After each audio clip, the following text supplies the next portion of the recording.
Dun dun dun dun dun dun dun dun dun dun dun dun. Welcome back, my friend. This is Bjjbrick Quick. My name is Byron. Let's talk about it. That's what I'm calling this thing. Let's not talk about my name. That's lame. Not that my name is lame, but just to talk about that. No. Talking about problems in jiu-jitsu. For a long time, and I imagine still today, jiu-jitsu deals with problems by beating people up. That's real. I don't mean to laugh at it. It's a horrible way to deal with a problem. You've got somebody you have somebody who roughed up all your white belts. Some guy came in, some blue belt or maybe some better white belt came in, and he was just roughing everybody up. He was being rude. He was, even the way he carried himself and the things he said was rude. He injured a person. Back in the day, you go beat him up. You go, hey, I'm getting you next. Let's roll. And you just hammer him. You're cross-facing him. You're smashing him. You're not letting him breathe. You're doing submissions. That'll get him. That's ridiculous. That doesn't work. You need to be able to talk with somebody like an adult. Come on, coaches. If this is how you're solving your problem, students, by beating them up or having somebody else beat them up,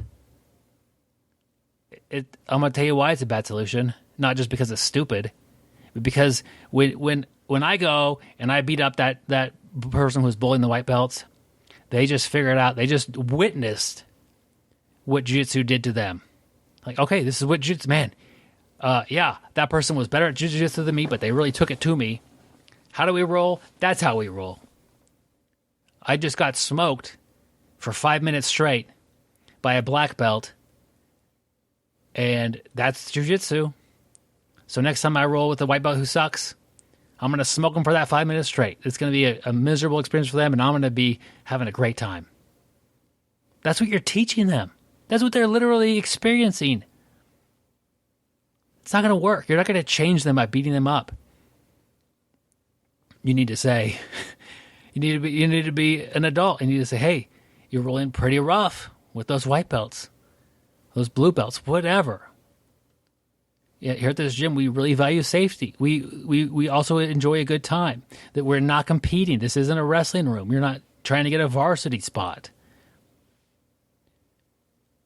We're all here to get better at jiu-jitsu, and you're rolling like you're fighting us. You need to roll like you're trying to get better at jiu-jitsu. These are two different things. I noticed that you injured Greg over there today. Unacceptable to be injuring training partners.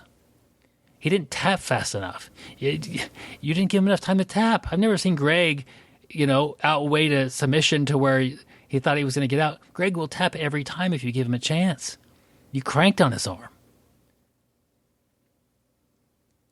We need to dial it back a little bit.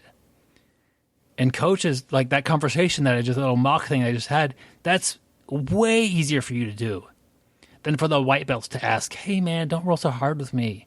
I remember feeling that. You can't ask that. You feel like a big wimp. But when your coach looks down and says, hey, slow down a little bit. Hey, let them work their game a little bit too. You don't need to be controlling the entire rolling session. Let him work his game. Oh, his game isn't half a shrimp and a near escape, then you're back to smashing him. No, let him work a little bit.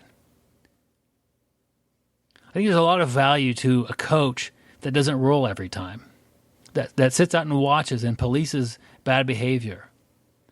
And then when they notice bad behavior, talking with that person. They don't know what if they get their butt kicked by the coach or by another top student, they have no idea that having that aggressive behavior was bad because they just witnessed you do it. They have a poor attitude. If they're getting mad after they get submitted, that's a conversation. It's pretty simple. We all get submitted out here. You should be happy you have teammates that are good enough to submit you. They'll also help you figure out how to get out of these things or maybe avoid them altogether.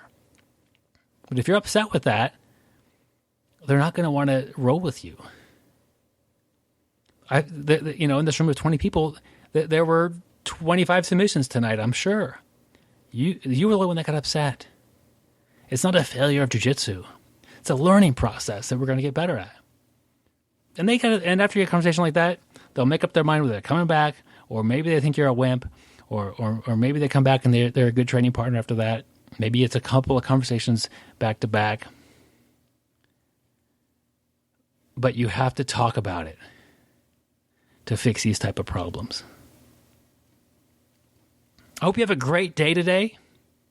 And stay sweaty, my friend.